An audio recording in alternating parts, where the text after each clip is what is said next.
a pensar en alteraciones cuantitativas.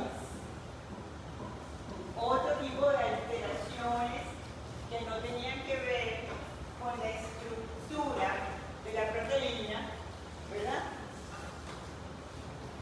Y habíamos realizado esto, que cuando hay una mutación en esa secuencia de nucleótidos, se puede traducir en una alteración de la función, como es el caso de todos estos problemas que los llamamos cualitativos, porque hay problemas en la calidad de esa hemoglobina, o aumenta la afinidad, o disminuye la afinidad, o se tiende a oxidar, en fin, distintos problemas que nos puede causar. El otro problema, que ya no es estructural, sino que es de cantidad, es porque no se sintetice adecuadamente el número de moléculas de proteína, tanto de las alfa como de las beta globinas, o en su defecto, de las delta y de las gamma. ¿Correcto? Bueno, pero de eso no hay problema. Entonces, ahí nos encontramos con este grupo de alteraciones que las denominamos talasémicas. Después habíamos visto someramente que las hemoglobinopatías estructurales, es decir, que alteran la función, ¿verdad? Pero se está produciendo en cantidades adecuadas, no hay problema de cantidad, sino de calidad, tienen todos estos problemas. Como ven, son una enorme cantidad de mutaciones que pueden condicionar alteración de la afinidad de las hemoglobinas con el oxígeno, alteración en su movilidad electroforética, alteraciones en la capacidad de mantener el hierro reducido, como en la metahemoglobinemia, alteraciones que hacen que mantenga una estimulación para que aumente la cantidad de glóbulos rojos, por la policitemia, o alteraciones que valga la redundancia, que alteran las interacciones bien del grupo M con la globina o bien entre las dos globinas, y eso afecta la función. Bien, entonces, dentro de estas hemoglobinopatías nosotros nos vamos a fijar en la hemoglobina S, que es uno de los síndromes falciformes que conduce a lo que conocemos como anemia falciforme o drepanocitosis. ¿Qué? ¿Qué sigue? Bien, el primero que describió esto. Ahora, por cierto, que si ustedes están suscritos al Medcast Luis Racetti, bueno, aquí hay un videito de drepanocitosis, de hecho por esta persona que está aquí. Entonces, muy cortito, obviamente. Entonces, ya en 1910, cuando hay una descripción científica de lo que significa esta condición, esta hemoglobinopatía, esta mutación que afecta la función, el doctor James Harry describió los síntomas en un joven jamaicano, estudiante de odontología, por cierto, que tenía dificultad de respirar, palpitaciones, episodios de ictericia, y cuando hicieron el frote de sangre periférica, se encontraron que eso no eran eritrocitos normales, que tenían una forma de hoz. Entonces, los eritrocitos adquieren esa forma de hoz cuando han liberado su oxígeno. Mientras ellos estén en el estado de oxigenado, es decir, de oxihemoglobina, el eritrocito mantiene su forma bicónica. Pero eso se va perdiendo a través del tiempo, porque como sabemos, él vive 120 días danzando por la circulación, por la microcirculación, en donde tiene el problema, y se va perdiendo esa capacidad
cráneo que lo denominaron en forma de os, o de media luna. Esta es otra de las formas que afecta la calidad. Si esta puntuación no genera una buena interacción con el líquido en el que vemos la clorina o la clorina, un simple cambio, una tirosina por una fenilalanina, una leucina por una prolina, va a generar problemas de interacción entre, por ejemplo, la hidrófoba de la hemoglobina. ¿Y eso qué va a hacer? Que aquí, ¿cuál es la consecuencia de esto? Que esta hemoglobina, aunque es una hemoglobina, ¿cómo se llama? AB, pero una hemoglobina anormal, va a precipitar. Se va a desnaturalizar. ¿Cómo es la hemoglobina? Un intercambio, ¿correcto? Entonces primero se disocia el dímero y después el monómero y las precipita. Bien que lo hace en la médula, bien que lo hace en circulación. O sea, digamos la protección. Puede ser variada y eso lo vamos a ver en el caso. Entonces, el punto es que conduce la desnaturalización y precipitación de las globinas y uno los va a reconocer como, ¿se acuerdan que lo vimos al principio? Como podemos llamar una hemoglobina y estado. A diferencia de los cuerpos aniones por Joy, que son de ADN. Uno los ve, por ejemplo, en la mineralográfica, porque se mueren los precursores con su ADN ahí, y entonces uno ve un electrográfico con inhibiciones de ADN, porque no se pudo sintetizar el ADN. ¿Sí? No se pudo sintetizar el ADN en la mineralográfica. De la quefa. Ajá, bueno, son las causas, pero el hecho en sí es que no esté para hacer acomplejos con él. ¿Pero? Timina.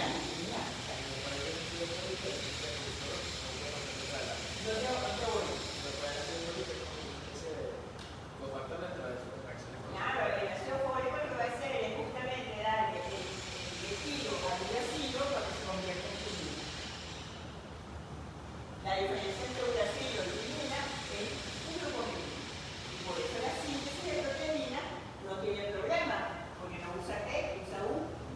En cambio, la síntesis de ADN sí tiene. Entonces, estos cuerpos de Howard Joy son de ADN, la mitad.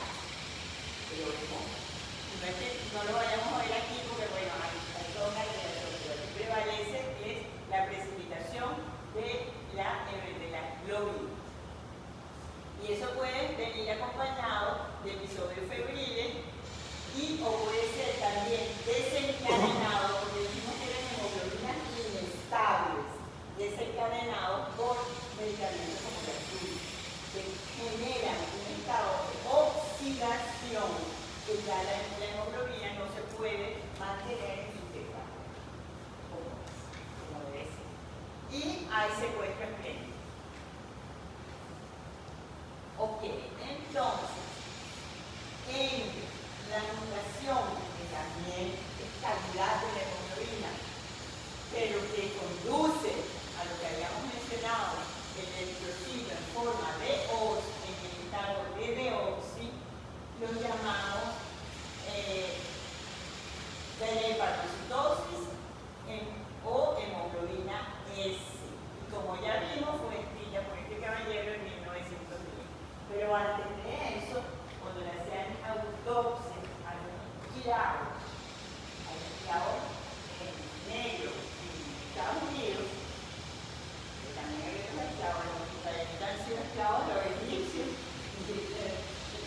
Bueno, en fin, no metamos en ese tema. Pero no había más. Y se tuvo en mi casa, desapareció. ¿Qué nació sin base? No.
codifica para el ácido glutámico, tiene el triplete, tiene el codón, tiene una T.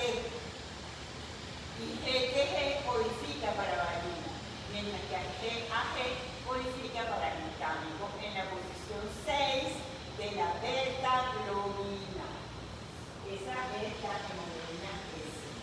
Así la llamamos, hemoglobina S. ¿Cómo es la polaridad de este aminoácido? ¿Cómo es? ¿Cómo? Es polar. ¿Y el otro? Apolar. Hidrofóbico. Y ese solo cambio en esta posición, porque a lo mejor si necesitamos la posición, a lo mejor no afecta la función, como les dije, fundaciones silentes. Yo puedo tener una esto puede cambiar por otro, pero a lo mejor este cambio me da el mismo aminoácido y no hay problema. Está mutado, pero no tiene problema. ¿Me explico? Pero en este caso, aquí sí cambió el aminoácido, y no solamente que cambió el aminoácido, porque a lo mejor cambia, pero por otro polar y no hay rollo. Pero aquí sí cambió el aminoácido y este aminoácido tiene otras propiedades antipáticas. Entonces es hidrofóbico. Y eso en la condición de haber seguido el oxígeno de esta proteína cambia drásticamente y lo induce a que la proteína se vuelva sólida, se vuelva un polímero. ¿Sí? No sé.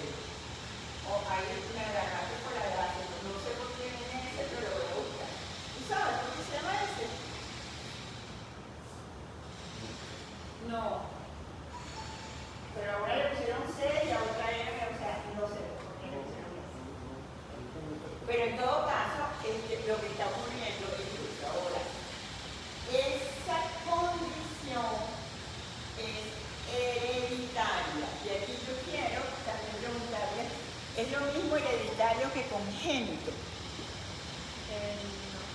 No. Hereditario es que viene puede ser de los padres y congénito del nacimiento. Exacto. Sin embargo, lo hereditario también es congénito porque naciste con ello, ¿entiendes? Pero tiene que ser marcado por una instrucción que viene en el gen de los padres. Mientras que congénito puede ser una mutación de novo. Hubo mala suerte y durante el embarazo hubo contacto con otra cosa, hubo mutaciones de novo. Entonces son congénitas porque naciste con ellas, pero no son hereditarias. Por ejemplo, la talidomida.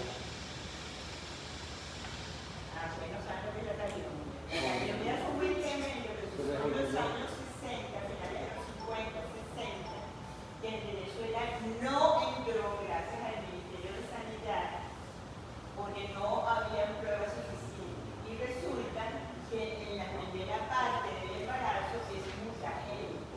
Y los niños nacían sin datos,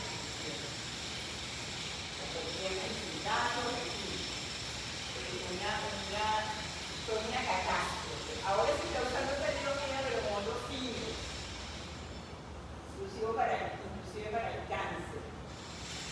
Porque uno de los mecanismos que tiene es inhibir la androgénesis. Entonces no terminaron de enfermedad. Nació un bebé sin una cosa horrible. Imagina para la madre. Bueno, entonces, esta enfermedad es, como dice por aquí, otro dice, como dice, es recesiva. ¿Por qué es recesiva? Porque los que tienen los dos alelos. O sea, está presente, pero después del fenotipo en la siguiente. O sea, tiene que ver el padre y la madre, tienen que ser portadores sanos, para que pueda entonces ese cigoto ganarse un numerito de tener las dos copias manos. El padre y la madre. Y por el contrario, si fuese lo Uno solo. Un solo alelo para que se exprese la enfermedad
será por solubilidad a ese, se le ocurre que hay doctor, eso lo vamos a olvidar. Que por cierto, aprovecho aquí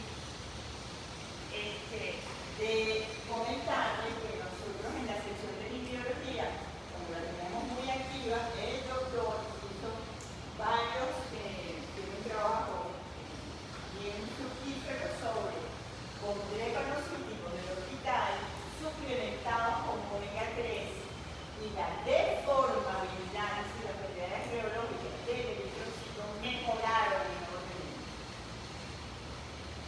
Entonces, cuando tú suplementas esos glóbulos rojos con ácidos grasos omega 3, ellos se hacen menos y pueden deformarse mejor, por lo tanto hay menos dolor. ¿Okay? Y bueno, la hemoglobina aquí está entre 6 y 8 gramos y la reticulocitosis, ¿cómo estará? Elevadísima, porque estén viendo, por eso que por eliminación los reticulocitos están aumentados. Muy bien. Entonces, ¿qué es lo que pasa? ¿Cuál es el mecanismo? Primera cosa, que estos glóbulos rojos, entonces disminuye su miramento, pero drásticamente, de 10 a 20 días. Te puedes imaginar cómo está esa destrucción.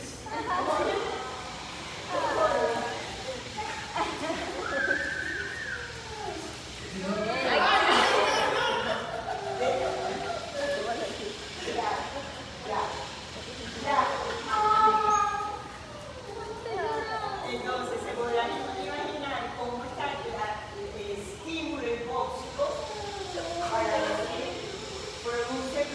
produce médula ósea. Cállense.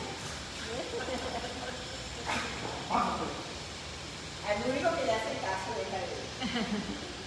Entonces, fíjense, aquí estaría una hemoglobina con su beta, con su alfa, con sus porfirinas allá adentro. Aquí ya vemos un poquito más estructurada. Y entonces, esta hemoglobina S, que estará así, globular, va a pasar a polimerizar. Y aquí veríamos como un polímero más o menos dentro de este glóbulo rojo. Bueno, ¿para qué sirve eso? Porque es un problema. Es un problema porque me pone al eritrocito en estrés. ¿Verdad? Esto no es normal. Enseguida se comienza a agregar proteínas de la banda 3. Es un estímulo de que algo está mal, bueno, hay que poner las cosas de alerta. Y ocurre lo que llamamos flip-flop. ¿Qué es eso? El flip-flop de los fosfolípidos. Exacto, lo que estaba para adentro se va para afuera. Y entonces aquí vemos fosfatidilcerina, que debería estar viendo hacia el citoplasma, está viendo hacia afuera. Ella está cargada negativamente. Entonces, todo esto son señales para que venga quién. Sistema de complemento, que recuerden que el sistema de complemento C3 está siempre produciéndose. Lo que pasa es que el factor H lo inhibe si no hay ningún problema. Pero en estos problemas hay una llamada al sistema inmune que reconoce, por ejemplo, estas proteínas de banda 3 que se agregaron en la membrana y que después se van como microvesículas, pero todo eso se reconoce como una inflamación, un proceso inflamatorio que estamos viendo aquí. Y va enseguida a venir el sistema inmune a reconocer todo eso. Además aumenta el hierro libre, aquí porque esto está polimerizado, y ese hierro libre va a ser promotor de la generación de ¿qué? De especies reactivas de oxígeno. Entonces aquí vemos cómo hay un ambiente oxidante que me perpetúa eso y se vuelven locos las proteínas de transporte. Entonces aquí los canales de calcio, se activa el canal de calcio, entra calcio, sale potasio y se deshidrata el trocito inflamatorio. Claro, cuando voy a pasar por los pulmones, se recupera su forma y sigue. Pero entonces esto es repetido y repetido y repetido y repetido. Es un estilo continuo. Además de eso, dijimos que la médula estaba, con estos 10 días que viven, estaba sacando reticulocitos mientras pueda, ¿verdad? Y entonces esos reticulocitos, en esas condiciones, se denominan reticulocitos de estrés. Bien cargados de norepinefrina o noradrenalina, que es capaz entonces de activar la expresión de moléculas de agresión en el glóbulo rojo que no tiene que estarse pegando al endotelio, ¿correcto? Al endotelio se pegan los leucocitos porque tienen que llegar al sitio de la infección. Pero el glóbulo rojo no tiene nada que estar haciendo ahí porque no tiene ninguna citoquina ni nada para matar por el ¿correcto? Entonces, él expresa, comienza a expresar moléculas de adhesión, incluyendo sus amigas las integrinas aquí, para adherirse a este endotelio, particularmente en esa microcirculación. Y dígame la del vaso que es bien tortuosa, más lenta todavía.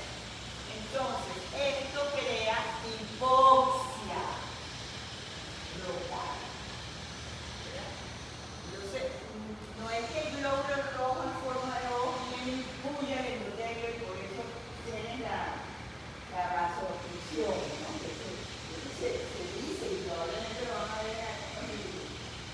Es un conglomerado de células que es lo que va a generar entonces esa vasopresión. Porque hay un aumento de la adhesión, porque no debe haber aumento de la adhesión del glóbulo rojo a este endotelio. Y después vienen otras células que se ubican, ¿verdad? Y se complican. Bien. Entonces, fíjense. ¿Se acuerdan del polimax? Ay, coño. Ok, ya la vamos a recordar. Si tenemos aquí una hemoglobina polimerizada, ¿verdad? Porque tiene esta mutación que ya dijimos, glutámico cambiado por valina, esta señorita va a polimerizar y va a formar estos polímeros rígidos que van por una parte, a medida que pierde oxígeno, por una parte, a volverse en forma de ovo, a alterar la reología, a aumentar la adhesión de los eritrocitos, neutrófilos al endotelio junto con plaquetas, que no es él solo, y a isquemia, hipoxia y depresión. Daño por esta hipoxia total. Este daño, ¿verdad? Reconocido como danger, justamente la teoría del peligro que acuñó Paul Maxinger, que dice que el sistema inmune lo que está es para cuidarnos del peligro, no va a estar reconociendo que uno tiene. Eso lo hace, pero el sentido es protegernos del peligro. Y si puede volver loco, pues la enfermedad autoinmune es otra cosa. Entonces, aquí estas señales de peligro que las describió Poli muy bien, directamente a qué van a activar a los receptores de peligro en inflamasoma que vimos en inflamación. Bueno, entonces aquí está el inflamatorio.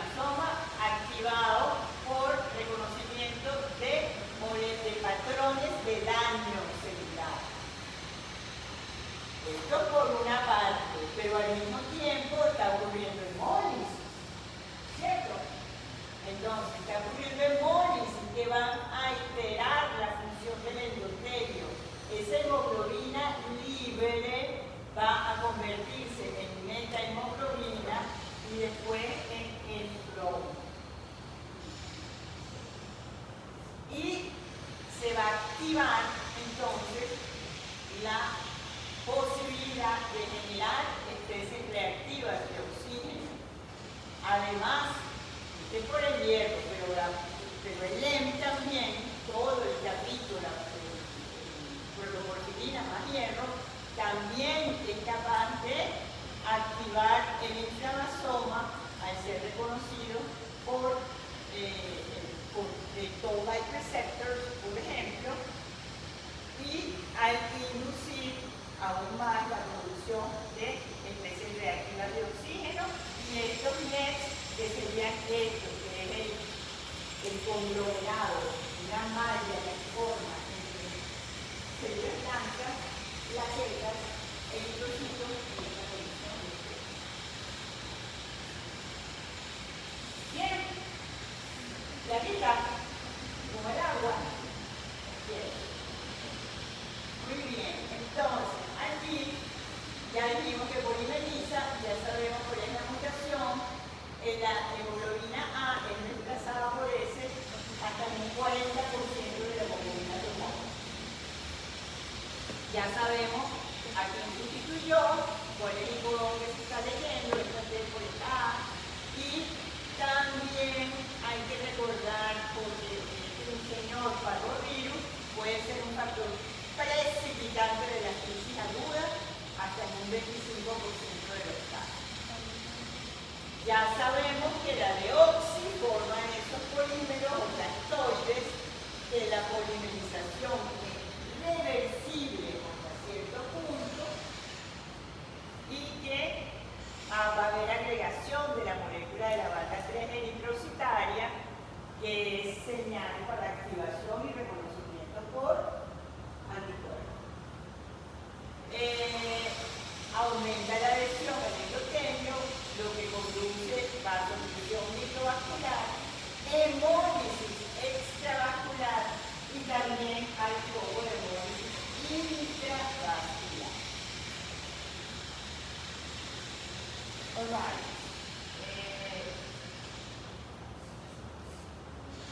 Entonces, fíjense, aquí tendríamos qué es lo que estaría pasando, ya lo vimos, una hemoglobina globular, una hemoglobina en forma de polímero, como esto cambia la forma del glóbulo rojo y como esto entonces va a generar, a inducir la vasoconstricción.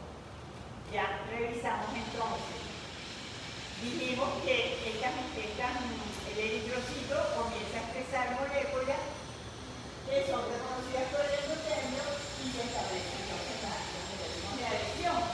Y que la hiperviscosidad favorece la vasooclusión y eso puede generar un síndrome de tórax agudo, puede generar osteonecrosis en la cabeza del fémur y además esa hemólisis va a alterar obviamente la función del endotelio. El endotelio lo que está hecho es para corta todo por allí y solamente pasa por él cuando se activa y cambia su fenotipo por una razón particular que puede ser una infección. O en estos casos, condicionado a esta mutación. Ahora fíjense que esto que les puse aquí, en la drepanocitosis se cumplen estas tres condiciones que aseguran que haya vasoconstricción. El eritrocito es líquido, se adhiere y produce obstrucción mecánica con otros componentes. Ok, entonces, en Venezuela, fíjense que en Venezuela los indios no tenemos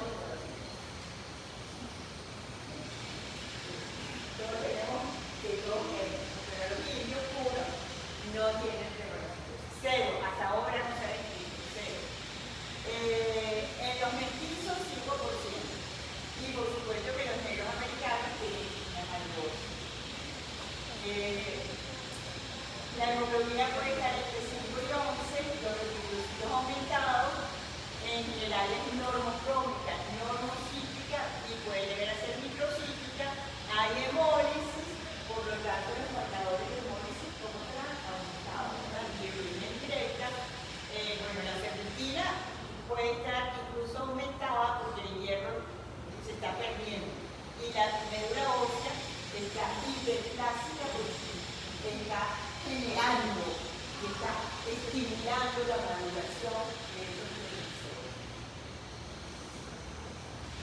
Por eso salen estresados los precursores.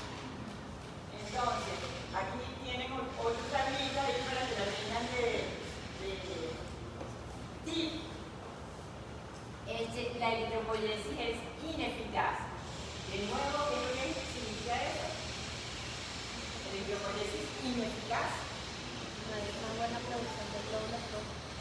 ¿Qué? Hay una deficiencia en la producción de los glóbulos rojos. No necesariamente. O sea, si es ineficaz, la producción existe, pero no sale. Exacto, mueren dentro de la médula ósea. Hay hemólisis intramedular. Acuérdense que puede ser extravascular, intravascular e intramedular. Ok. Terapias. Entonces, esta es la terapia, digamos, vieja, entre comillas, que la estrategia es que el organismo comience a hacer hemoglobina fetal. ¿Por qué? Bueno, pero eso no es bueno. No es tan bueno. ¿Ah?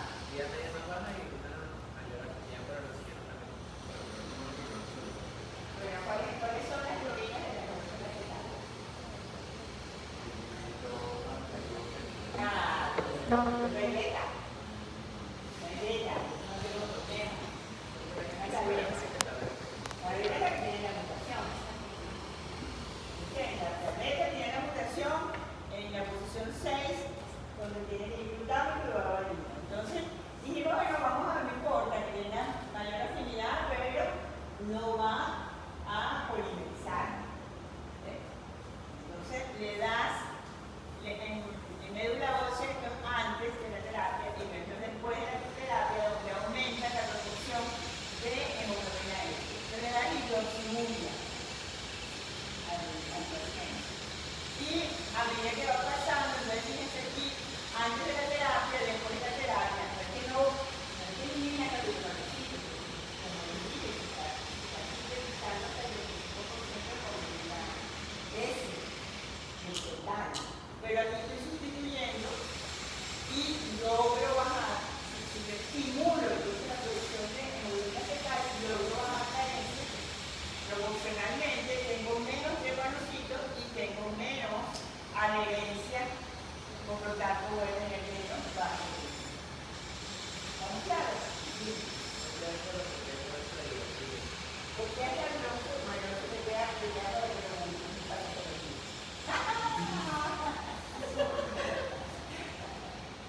El próximo año, ¿no? Ustedes la ven. Y esta es la nueva terapia. La terapia génica, hay dos protocolos ahorita que se están utilizando para individuos con grave preparasitosis y tienen que ser mayor de 12 años. Si no, no. Entonces, aquí tenemos a CRISPR. CRISPR-Cas9. ¿Ustedes saben de dónde viene esta técnica? ¿Cómo se les ocurrió a Carpenter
ARN, como que la acción que hace en términos de reparación del ADN,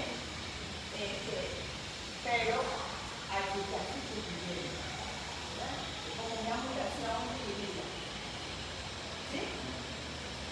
Entonces, usar, aquí está la base incorrecta, que es la T, que estaba era TTT, la T, que va a dar valina, y entonces le metes la base correcta A, ¿verdad? Y le viene la globina y repara esa célula. Y esa célula va a empezar a producir hemoglobina A.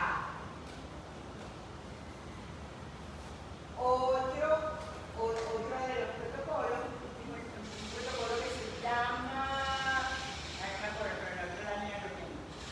Y en este es un poquito distinto, usando también la misma metodología, pero lo que hacen es que reprimen a este promotor, este señor BCN111A, lo reprimen, porque este promotor, ya nosotros en la edad adulta, le dice, no vas a encontrar un tallo.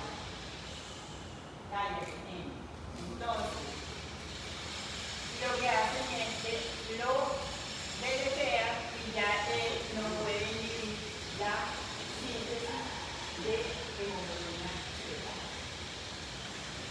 Y en eso me lo dejan hasta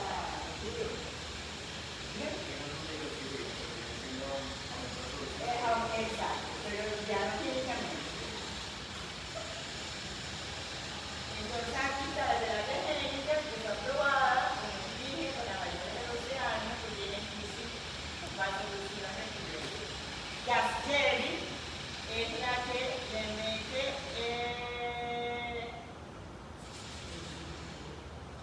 Casgevy es la de H, la hemoglobina F, porque Lyfgenia es la que mete el gen modificado de hemoglobina A, que sería F. ¿Sí? Así que lo leo.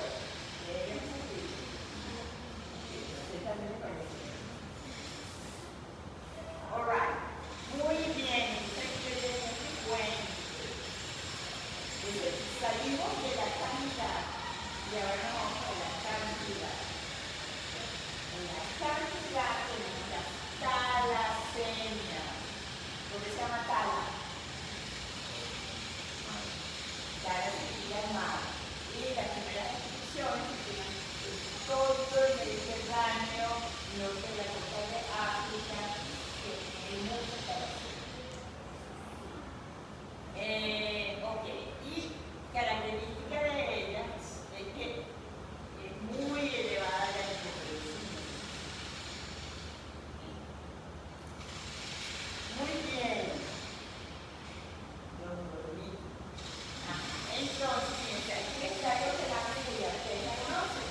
Bien, para que se los traigo. Se los traigo porque, si ustedes recuerdan aquí había un freno a nivel de autorrenovación para mantener el pool, no se está diferenciando tanto, ¿verdad? GATA2, y luchando con Q1, y después venía GATA1 a decir glucositos. Separando glucositos, línea y cloruro, ¿verdad?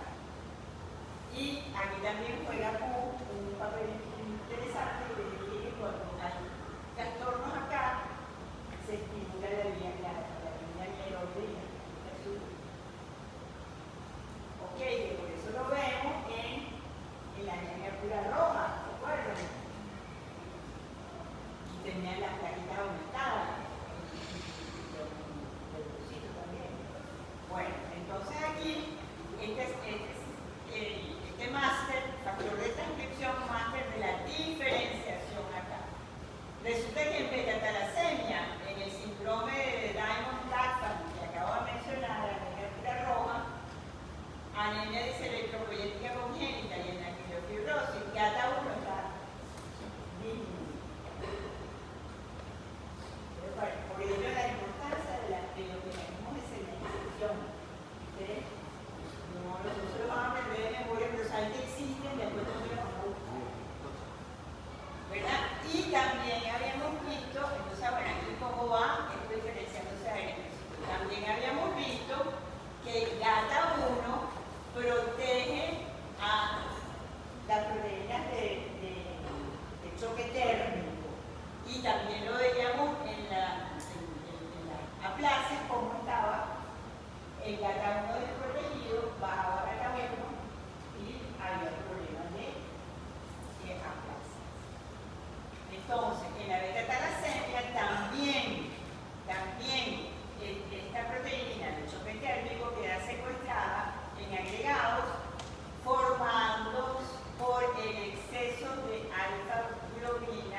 supuesto que aquí tenemos la hemoglobina, ¿verdad?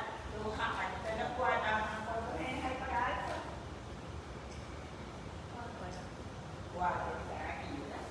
Cuatro genes para alfa, mis dos para beta, mis dos para gamma, mis dos para delta. Entonces, aquí fíjense que alfa va con todo el mundo. Pero aquí va a estar alfa y beta, hemoglobina A, hemoglobina F, hemoglobina A. Por supuesto que el tetrámero son solubles, no hay problema. Pero en la talasemia, entonces, en la disminución, en la síntesis de la globina o su ausencia, bien porque haya mala producción o porque la traducción no es buena y no llega a madurarse en la proteína, conduce a eritropoyesis inefectiva en las dos, la alfa y la beta en general, inhibición de la diferenciación terminal y acúmulo de los precursores eritroides inmaduros. Entonces, como disminuyen estos tetrámeros, hay hipocromía y hay microcitosis, no es suficiente morfina. Entonces, volvemos a los hemicrones. Ellos o las inclusiones que hay aquí. Estos cuerpitos se van a formar tanto en el exceso de beta como en el exceso de alfa. Tanto en la alfa talasemia como en la beta talasemia van a ocurrir hemicrones. En la drepanocytosis también hay hemicrones, ya lo vi. Entonces, como dijimos, los cuerpos de Heinz es hemoglobina desnaturalizada, ¿verdad? Y en los cuerpos de Howard-Jory son fundamentalmente ADN. Y en los cuerpos de inclusión pueden haber de los dos, tanto hemoglobina como ADN. Ok, entonces tengo este problema de la precipitación de la hemoglobina en el eritroblasto. Entonces, ese hemicromo, ¿qué fastidio que hace? ¿Ya? Entonces, esos hemicromos, si uno piensa que esta es la membrana del eritrocito y esta es la banda 3, estos hemicromos van a meterse en los puentes, van a inducir la generación de puentes disulfuros en todas estas cisteínas que están por aquí, que no debería pasar. Y eso hace que se encienda una cascada de señalización mediada por esta proteína quinasa, que se llama SIC, por spleen tirosinquinasa, y ella va a fosforilar estos hemicrones y se va a agregar, ya no va a estar así, sino que se van a formar agregados que van a liberarse como micropartículas, complicando el cuadro fisiopatológico. Por supuesto que esto va a aumentar el riesgo de trombosis, como ya vimos en la drepanocytosis, va a disminuir la producción de prostaciclina, que es un vasodilatador, y de óxido nítrico. ¿Está claro? Entonces, eso se lo voy a leer, tanto la activación de la quinasa que acabamos de ver así, como el exceso de hierro libre,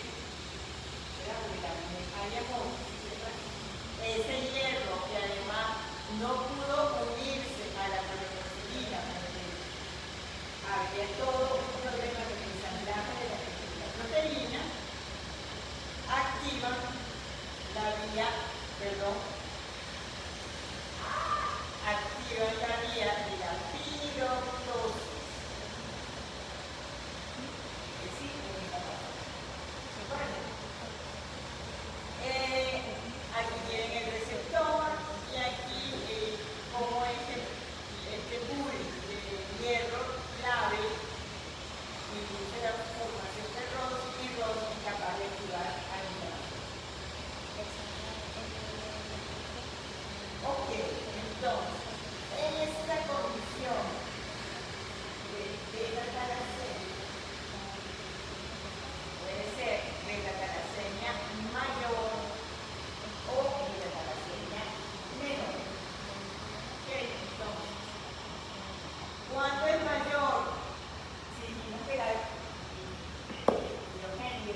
hay hemoglobina F y hay hemoglobina A.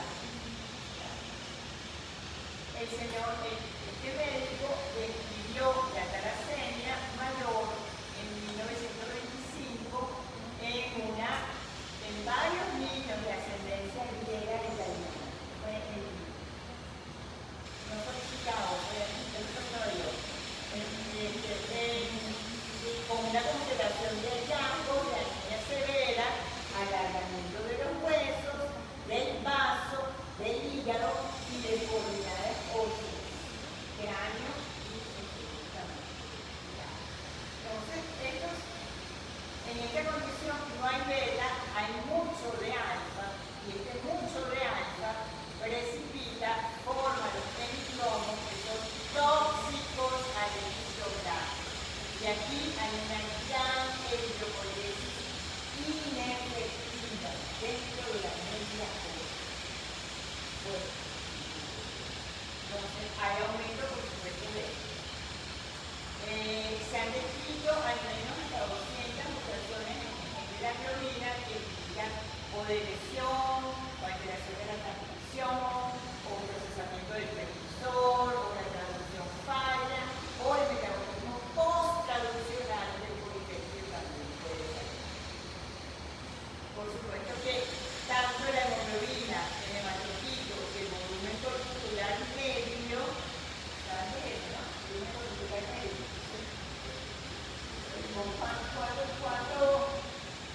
¿Cuánto se menor se dice globina? ¿Ok? Entonces, si tiene 80, no es de si tiene menos de eso, es un microcito. Si tiene más de 100, es un macrocito. Entonces, aquí estamos en... ¿dónde estamos? Ajá. Bajo. Los glóbulos rojos altos porque el estímulo es producir. ¿Verdad? Pongo alto esto. Y esto está alto, es diagnóstico, es una clave diagnóstica para la cerrotecnia. Estos tres me podrían decir una calculación de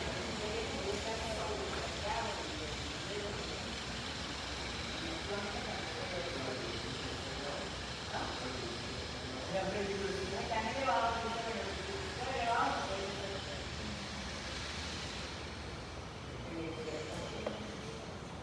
entonces, talasemia menor, eso se llama rasgo talasemia. Y aquí tiene una buena, ¿ves? Entonces hace un poquito de hemoglobina A normal. Y por ello, prácticamente es simétrica. La beta-talasemia menor tienen problemas de los como corridos, largos. Los pueden ver en historias así, es característico de la beta-talasemia menor, pero no lo ven nada. Y por supuesto que los macrófagos van a fagocitar esto. Aquí no hay sanguíneas hemolíticas, prácticamente mínima. La clínica parece ser nula y la hidropoiesis es eficiente. Y no hay tanta muerte dentro de la enfermedad. Ok, volvemos a la mayor, porque a mí no nos da problemas clínicos, prácticamente. Entonces volvemos a la mayor y vemos que, primera cosa, la respuesta de la hidropoietina es hasta 30 veces. O sea que a diferencia de las anemias crónicas, la regla no responde a la hidropoietina, que es como apagada en tantas citoquinas. Aquí no. 10 a 30 veces lo normal.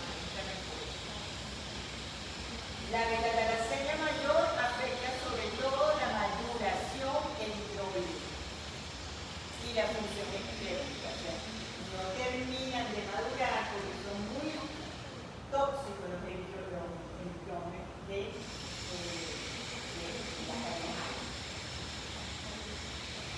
Esa dímelo de alta significa que son muy tóxicos los eritrones. Y por eso la eritropoiesis eficaz está marcada.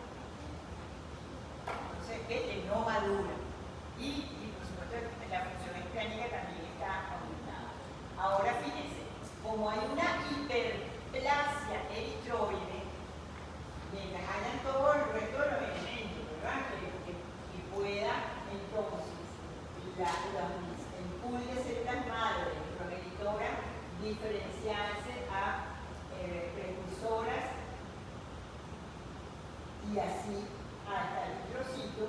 Si eso está bien, pues la célula está hiperplástica. La línea eritroide está estimulada al máximo. Y aquí es interesante, porque entonces esa estimulación al máximo en el intestino dice aumenta, necesito mucho, aumenta absorción de hierro. Y la exilina está baja.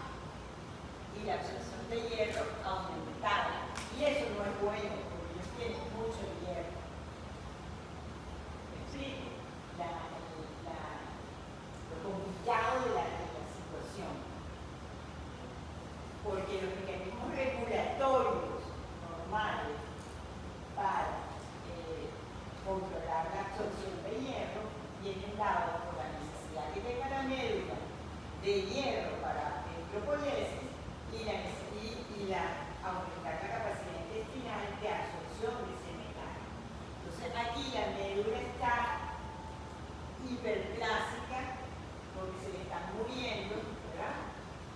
Y necesita hierro, pero tiene demasiado que no se está sobrecargada.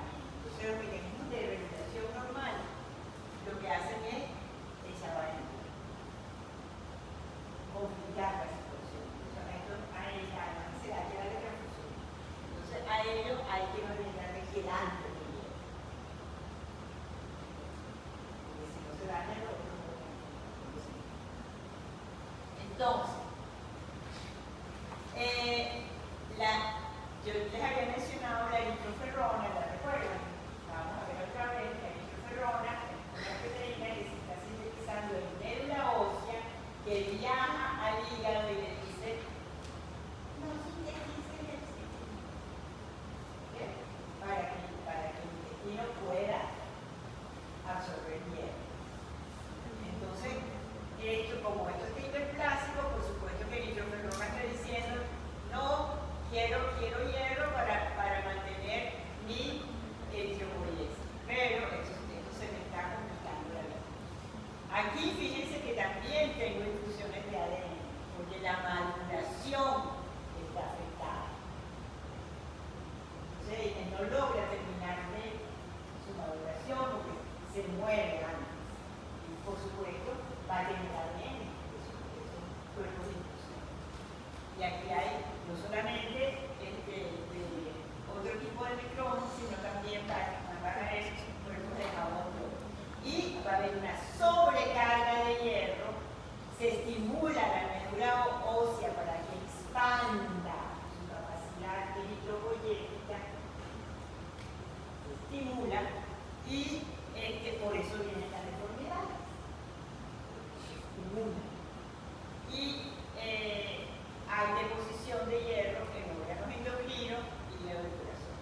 Por supuesto que esto también está pasando. Daño a la membrana, flip-flop, exposición de fosfatidilcerina, fosfatidiletonolamina, activación de la trombina que activa el endotelio y no podemos dejar de olvidar también que se activa el factor tisular.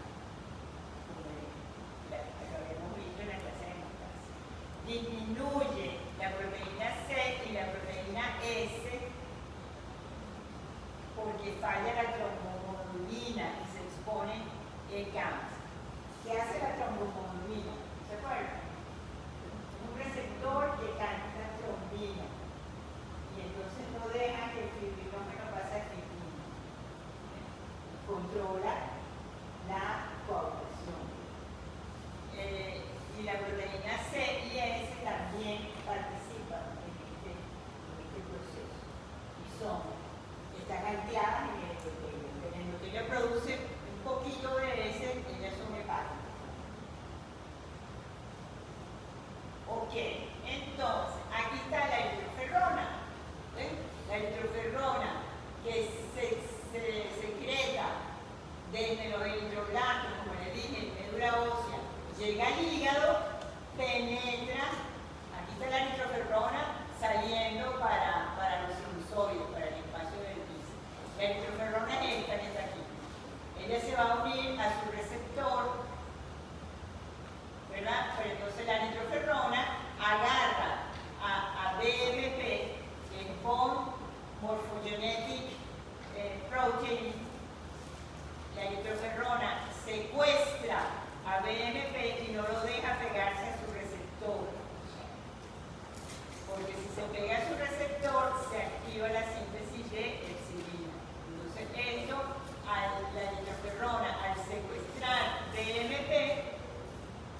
bloquea la síntesis de enzima. ¿Me expliqué? Es mismo, vos morphogenetic protein. Claro, es mismo. Entonces fíjense que nosotros en la embriogénesis vimos a este señor, vimos a Ron, vimos a una cantidad de factores de transcripción que no solamente están en la embriogénesis, también los vas a ver actuando en la vida adulta.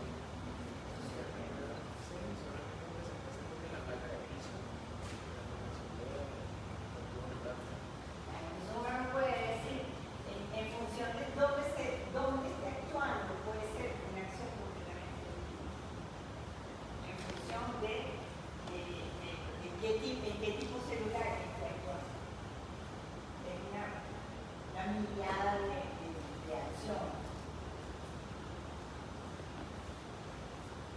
Ok, entonces aquí lo vimos ya perfect to perfect, ¿no? Muy bien. Después, ¿qué otras cosas hace esta niña metacalasemia? Bueno, que al tener exceso de alfa, como dije, precipita en intramedular, también hay hemólisis extravascular, todo ello conduce a anemia. Estas delta, que es la hemoglobina, gamma, hemoglobina fetal, pues favorece la hipoxia, además que no tengo suficiente hemoglobina, y esa hipoxia tisular estimula a que se generen focos hematopoyéticos extramedulares y que se expanda también la médula ósea proporcionando las deformidades. Al expandirse focos hematopoyéticos extramedulares va a haber esplenomegalia, que también contribuye a que haya más microcitos. Por supuesto que la producción de hemoglobina está disminuida. Por otra parte, si en este ambiente que es propenso a la oxidación, tengo oxidación de las proteínas del citoesqueleto, entonces se afecta su estabilidad. El glóbulo rojo, como ya vimos, también aquí pierde potasio, concentra calcio, se deshidrata y afecta como su deformabilidad. No tanto como la drepanocytosis, insisto, fíjense que en la talasemia no hay crisis vasoconstrictiva, porque no hay los tres componentes que se requieren: rigidez, adhesión, no hay. Entonces, el hemicromo de alfa-globina se une a la membrana del eritrocito y agrega la banda 3, lo cual puede ser opsonizado por anticuerpos y eliminado por conjunto. Ustedes bien saben todo eso. Las micropartículas que se están generando, que también vimos, alteran la producción de óxido nítrico, de prostaciclina, activa la liberación de citocina, induciendo la expresión de factor tisular como la quimiotaxis de los monocitos. Miren, ok, aquí hay también, aunque haya un cierto grado de inflamación, no es el grado de inflamación de la anemia crónica donde hay una enfermedad activa. Y aquí yo me quiero echar para atrás porque se me olvidó decirles. Ya no falta más. ¿Y eso por qué no avanza? Porque se le acabó la pila. Bueno, vamos con el dedo. Déjame irme atrás un momentico. No, es que no quiere.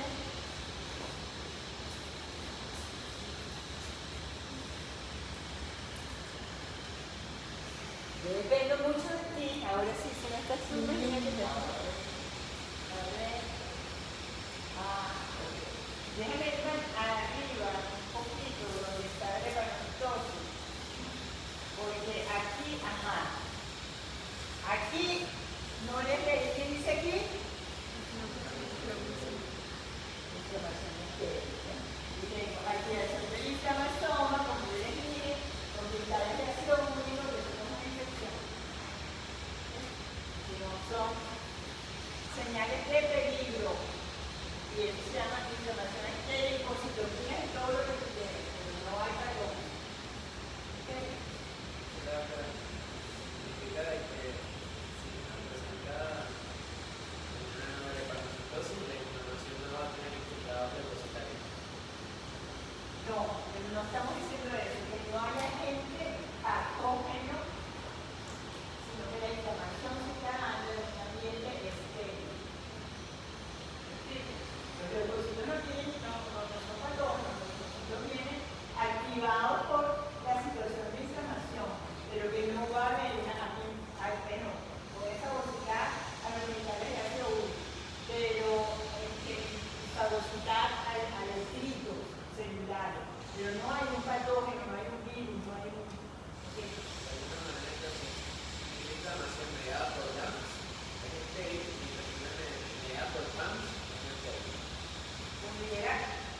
Pudiera ser, como tú dices, pero no es semántico. Aparte que yo no es nada 100%, porque pudiera haber activación de PAMS, pero por un ambiente oxidante que se está generando por déficit de gluconeogénese 4 desoxigenasa. Bien, o sea, pero en general, sí, los receptores TOL, por ejemplo, son expertos en reconocer residuos de patógenos y al igual que residuos de, por ejemplo, de